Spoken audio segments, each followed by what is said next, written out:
I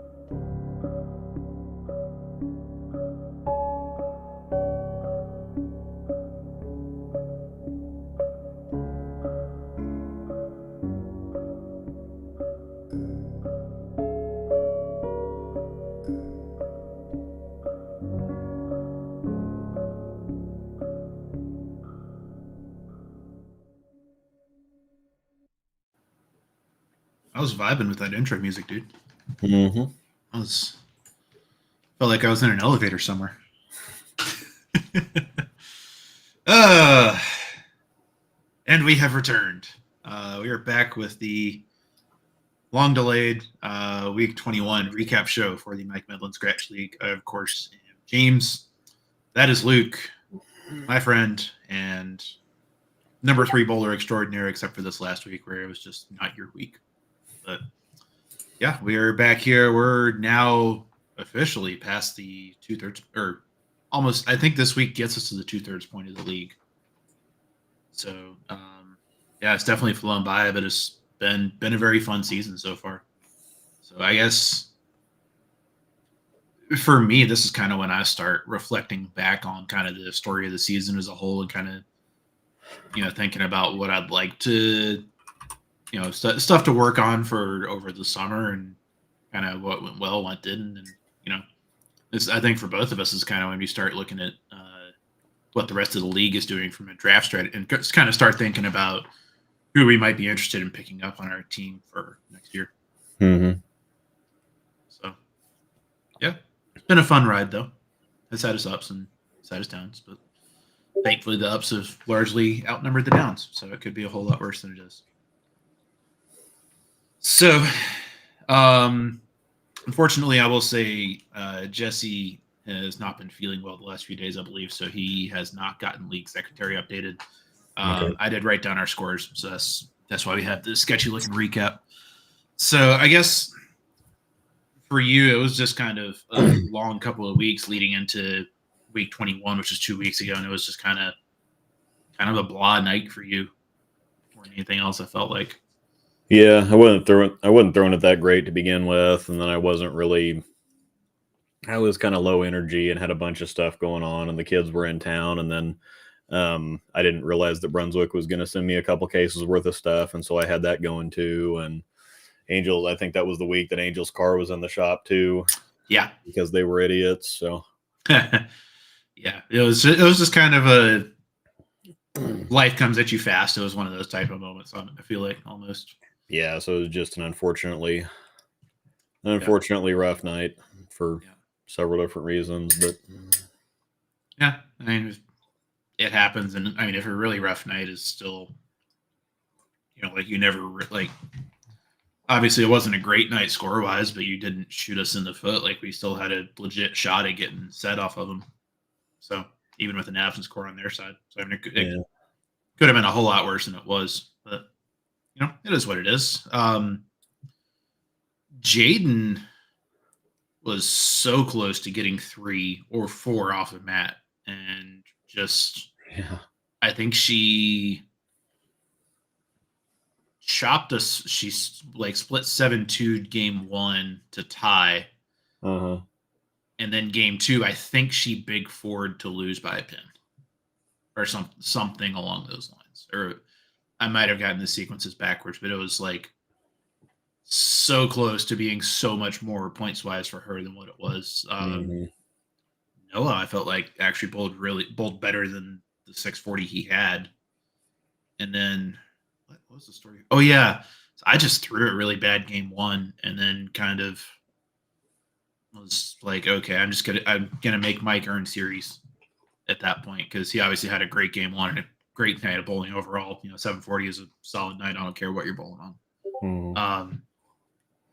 Yeah, I threw the NV Tour all night, I believe.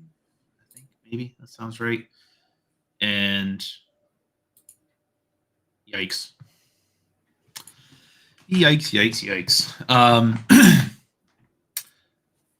So it's just kind of okay, it's time to just knock down pins. And so that was just kind of almost a moment of clarity of just like, stop trying to get cute, stop trying to worry about all the details, just hit the pocket a ton, make halfway decent shots, and see what happens. And apparently, if you do that and just free swing it, good things happen. So, yeah, I don't know. Weird. Never would have seen that one coming. Yeah, I guess the two big pieces of news. First off is I found out actually 2 weeks ago that Jaden's in grad school right now down at Ottawa University, and one of her classes that she's in for this little mini session of like 8 weeks or so is of course on Thursday nights, and there's basically no way she can get out of it. So, Jaden was kind enough to get me in touch with Matthew Lennox, who bowls with Jerry and the rest of the Ottawa guys. And so Matt is going to be stepping in for us in Jaden's place. He's got 5 weeks in, mostly with the Ottawa guys, subbing for them. I think he might have actually subbed. No, he didn't sub against us. That was someone else. No, Matt Lennox subbed against us one night. Oh, he did? So he did sub against us on the I think he did the first time that we bowled him. Mike, I wrote down our scores from last week. Not updated info. Yeah, this is as updated as I can get it. Between league secretary through week 20 plus what I'd written down for last week's match. So kind of had to cobble it together. So but yeah, so Matt's going to be jumping in for us. I actually saw him. He was bowling like 3 pairs down for me in city tournament last Thursday. Watching me, those are pretty good. Seems to not do a bunch of dumb shit lane play wise. So yeah, should be a good time. So he'll be on our team for let's see, today's February 1st. Jaden's out through March 7th, so that's the next 6 weeks. So yes, Mike, yes they do. Now Jesse, I think, had a bad case of food poisoning earlier in the week. So hopefully he is feeling better soon. But that's why it's not updated as of yet. Yeah, this week, this is another of those teams that I really enjoy bowling against because it's just a solid group of guys. We're bowling against Jay Kreitzer's team, which is also with Ryan Klaus, Sean Beach, and Jeff Halton. I actually almost drafted Sean to my team this year in the third round. We had a very tough, very close match. It was actually a 16-16 chop against them. This was back in week 5. I think this was one of the times where you're starting to figure it. This is when you started to figure it out with the summit. Actually, I think it was pretty, 5-6 weeks into the year, and so yeah, it was a fun match against them. Obviously, we had to claw back a ton of pins to have a chance at total, but so we were bowling them this week. Well, first off, looking at averages, I think the gap between myself and Jay, is probably 15-26, but the other 3 of us, I feel like it could easily be very close. And I don't think there are any sleeper matchups in the league or any like gimmies, but this one especially, I think, is one where it could go either way, and I could legit see a path to that happening, especially with us being on lanes 5 and 6. Which here's the wild thing: our teams combined are averaging 226 on that pair. So we've bowled on it 3 times, got about a 2/3 win rate, 226 average. They've bowled on it twice, about a 2/3 win rate, 226 average. So 5 and 6 has weirdly, even though I personally don't like this pair very much at all, or I've had some kind of up and down sets on it, us as a team and them as a team have both done very well on that pair over the course of the season. So it's kind of in that like mid upper tier where it's kind of not quite as nice as 9 and 10 or 13 and 14, but it's kind of a half step below that, I feel like. As far as strategy, you're going to be all alone again, which I think will be kind of a nice little reset and a get right night for you, although it is one of your favorite pairs in the building, shall we say. And then for me, I haven't actually, I'm trying to remember how Matt plays lane. I think he hooks it a little more. So I might kind of be in there with him and Ryan, and then Sean, Jay, and Jeff, I expect to all be a little further to the right. They've all been playing straighter over the course of the year, Jeff especially. So nothing think too crazy. I feel like. I don't know. What are your thoughts, kind of going into tonight? No, it's just their team's built a lot like ours is. They just don't have bad nights, so to speak. Yeah. And I think that's just the thing, is that, you know, all the guys on the team, like, that's just a really well built team. And I think Jeff Alton is the only one that can kind of go one way or the other based on how he's carrying, because he's not going to miss the pocket. It's just, is he going to get the pins to go through or is he going to get the ball to go through the pins the right way? Yeah. Sean's a little up and down just because it's Sean.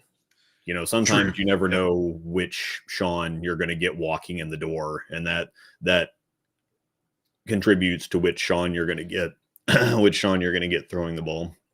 Yeah, that is true. But I mean, he's shot a couple sets over 750 this year, I think. So, and that's definitely a little more of a boom bust profile on a week to week basis. But if he's got it, then you're going to have a bad time. So definitely not sleeping on that. And then Ryan, I think, is actually talking about possibly switching to two-handed this summer. I think he's just tired of fighting his thumb. Similar thing to Jesse. Yeah, Jesse was just sick of fighting fit, and I think Ryan's kind of along the same lines. Yeah. And I think that, Ryan, Ryan's just one of those ones. If he gets, if his feel's right, he's off to the races. Yeah. Yeah. That makes sense. And then Kreitzer just doesn't. Keeps it very simple. He's one of those no frills, no excitement, no overthinking. He's just going to take the ball and throw it. And he's a very Mike Tennyson type of bowler, I think. He just picks his ball up and he gets up there and he throws it at the pocket. And if it hits the pocket and keeps striking, he just stays there and keeps doing the same thing. He's not. He doesn't have to be flashy or creative or whatever else. He's just going to shoot a big score. He's just going to hit the pocket all night, keep it real simple. No muss, no fuss type of guy. Yeah. He's just going to get in there and just going to get in there and get some work done. Mm-hmm. Yeah. So it should be a fun time for sure. I always enjoy bowling these guys. So the other piece of the puzzle, which you referenced this earlier, and I guess I'm kind of out of stuff to talk about with the matchup, but you've obviously drilled a bunch of stuff from the 7 brands of Brunswick recently. Mm-hmm. So I guess league bag for tonight, do you think that's going to be changing at all? And if so, what do you think is going to make it in there? Yeah, I think I've got to bring the 3.0. Okay. Definitely. Yeah. I need a little bit more time with the Scorpion low flare. I haven't done anything different to the surface, and it's awful fast. And I think that there's, oddly enough, I think it's faster, but I think that there's a little bit of overlap with my Summit there, interestingly enough. The Summit's definitely, it rolls quite a bit earlier, and it's definitely slower. Yeah. But just in total package, I can sort of see that almost. Yeah. Just to, especially for the left side and kind of how I know you think about it. It makes sense. Mm-hmm. So, I mean, it's a stronger, earlier rolling, but it is cleaner. It's not as chuggy. The Scorpion's not chuggy at all. It's a cleaner, sharper version, but it's still it's still rolly, and it's got a similar shape it's got a similar reaction shape for me. Yeah. But you like to play the shape game a little more than I do. So that actually makes a whole lot of sense. Yeah. So I'm going to leave that one home for right now, but the Summit and the Summit Peak are still going to go. Okay. But I do have to put the 3.0 in there. I think the other one that's going to go in there too is the Theorem. Okay. Because that gives me my kind of, so the Summit and the Summit Peak, I have my earlier chuggier looks, smoother with the Summit, a little bit more pop with the Peak. Yeah. And then the 3.0 is a stronger but cleaner look. And then the Theorem, it's my strong, I guess it would be kind of get in and go around it type. Strong, smooth, but not like chuggy. And then the theorem is strong fast. Yeah. So it's just kind of different looks on the lane and smooth and fast versions of each one. Yeah, no, that makes a whole lot of sense. I think so. I drilled, and I think you've got videos coming for these in the near future as well. Yeah. I've got a 3.0 and a Scorpion low flare. I think both are actually going to go tonight. Mm-hmm. So I think you and I actually use the exact same layout numbers on our 3.0s, which I've been really liking mine so far. Mm-hmm. I did something a little different with my low flare than you did with yours. So I run my NV2. So my NV2 is still going regardless. Yeah. As is plastic, but I run my NV2 drilled very strong at the 4-inch pin up. And so I drilled my Scorpion a little bit weaker at 4.5 instead of 4. And I hit it with 4,000 before I even drilled it. And so the Scorpion for me is actually a really nice, clean, logical step down from my NV2er. Yeah. Which, when you combine that with the fact that I felt like it's a little hard to get my NV2er through the front sometimes recently at Royal. Yeah. I think the Scorpion makes a whole lot of sense, and actually did really well with the NV2er and the Scorpion kind of as a 1-2 punch. I hate using that term, but it actually works. Use them as a 1-2 punch in a tournament last weekend. So I think the Scorpion goes, and then the fourth ball I'm still kind of waffling on a little bit. I might just throw the Ethos in there and call it good. It's 5 and 6. No, that's 3 and 4 I'm thinking of, because 3 and 4 is the one where I have to play really straight on the fresh, and that's the only way I can really strike. Yeah. 5 and 6 is a little more normal, and I think it's going to develop a little more towards hooking it, just knowing the cross we're going to have tonight, anyways. Yeah, you're going to have I think Noah and Jeff are about the only ones that aren't going to start at bellying it a little bit. Third-ish arrow. Yeah. Yeah, exactly. So, yeah, I probably just bring the Ethos and keep it simple and call it good, and just hit the pocket a ton and hope I use the right shape to get 10 pins down. Mm-hmm. So, nothing, no muss, no fuss. This is just kind of back to the bait. I think that was kind of my big lesson last week, is stop trying to get cute with it. Just hit the pocket a ton, stay within yourself. Whatever happens, happens. So I think that's kind of my main goal for the night. So, yeah, I think just in time. Thanks, Eric. There you go, Mike. You got your league secretary update now. Cool.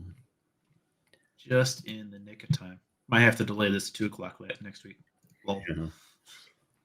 But yeah, no, keep it simple. By the way, Eric, great bowling on Saturday, Sunday, whenever the over was. Eric went like, what was it, 370 over scratch for 6. It was pretty fun to watch. And it was slightly infuriating, because I'm like, why can't I strike that much? But yeah. So that was a freaking bajillion, man. So, good ball.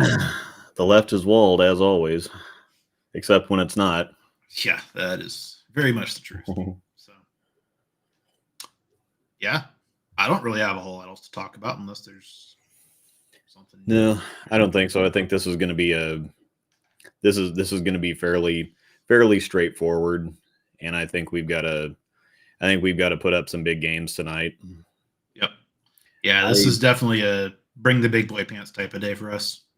Yeah, this is a kind of, I know it's a fun team to bowl against. All the guys are great. Yeah. But this is one to, and I'm not saying that you would take days off, but it's kind of like, this is not one to take off. Well, it's kind of how, like, you get into the routine of league bowling. It's still, you're showing up to the same league in the same house on the same conditions, whatever else, and it it kind of runs together sometimes. And even in a league like this, it's one of those things, like, for some reason, even though it's still a bowling tournament, Belmo gets up just a little bit more for majors for whatever reason. This to me is kind of like a major matchup here, because these guys can just dump truck us in a heartbeat. Yep. I mean, we had to shoot the losing score last time was 27-19. And that, honestly, like, I'd have to go back and look. That might be one of the higher losing pinfalls of the entire season. Yeah. Across the entire league, not just for us. Yeah, I think pretty much if you shoot 2,700, I think that would be interesting to look at. That would probably 16 points is probably the lowest point total that you're going to see with a team shooting 2,700. I mean, if you shoot 2,700 in this league, you're pretty well guaranteed 20 points. Yep. Which, I mean, that was our recipe for success in the first half. Yeah, and we had to shoot almost 1,000 both. Yeah. Yeah, and that's what, 1968. Well, see, that's the even crazier thing. Like, if you look at the last time, we shot 960 game 2 and lost by 20. Yeah, exactly. So but it's kind of like with this point system, like it really is such a marathon. There's so many little ways to squeak out a point or two in every game that it's kind of like, even if you're out, you're not really out of it. And so you're still going to fight. Like, you still got to fight for every single point. And I think that, I think our match last time is kind of emblematic of that. I mean, we were down 14-2 after 2 games last time against Kreitzer's team. And clawed it back. So, good times. Yeah. But anywho, I need to, thankfully my work laptop is working again. It got semi-bricked while doing a software update last night. So that was delightful to wake up to this morning. But yeah, hopefully be back with some good news next week. Obviously not the best time, close loss to Mike Tennyson's team. They bowled well, and we just didn't quite have enough to get them. They just bowled well, so that's just 27-07, and they took 22. So yeah, I mean, you just tip the cap and move on. Yep, exactly. So not as hot of a start as what we had last year, but I mean, such a long season still. There's a lot of time to make up ground. Yeah, and I think that one of the things is that we kind of escaped some teams early last year that we didn't necessarily know were going to be as good as they have been, or we didn't know that we were escaping these teams. So yeah. So here we go. I got updated standings on the screen for us real quick. Looks like, where are we? 10th place, in the middle. But I mean, we're 30 back of the lead, 20 back of the second. Mm-hmm. So still right there, still very close in this game. And who we bowled Wagner already. We're gonna bowl Kreitzer. We bowled Wagner. Tennyson's we bowled up there. Jerry. We bowled Mike. We've already got okay. And then there's one other. Who am I forgetting? Oh, Jesse Bauer. Mm-hmm. So, yeah. Onwards and upwards, just kind of keep plunking along. It does kind of get a little blurring together at some point, like you said, kind of a week to week. But it's a good group of folks and fun league. So can't ask for a whole lot more than that, Yep. So, anywho, let's go on ahead and get out of here. And like I said, hopefully back with some good news next week on some good bowling. Yeah. Yep. So thanks everybody for hanging out. Like Kelly had asked, the breakdown pair will be back on Monday. We were taking a break because we were remodeling the set, and then my daughter's family was here for a couple weeks, and so we will be back with a new set on this coming Monday. So awesome. 4 or 5 days away. 6 to 8. 6 to 8 will be the second 600 ever in a 685. Nice bowling job. Nice bowling, sir. Tip of the cap. Yeah. Take 680 any day of the week. Yep. So yeah, we'll have a fun time at league tonight, and I'm going to throw some of the man. Throat's still. I was sick earlier in the week, and my throat's still a little scratchy. Were you down with the sickness? Yeah. Well, that's kind of what it sounded like. Doing some of my so recording voiceovers was a little rough for your videos. It's not been fun. I did some of them today, and yeah, there were. I have to. Let me just say, I have to make sure that I get certain things edited completely out. we will be proof watching this a little bit closer than normal. Fair enough. But yeah, no, thank you all for hanging out. Hope you've enjoyed this. I need to do another of the adjustment commentary streams. So I need to do that sometime in the next couple of weeks. Yep. Anyway, till all then. right. Yep. We'll see you tonight.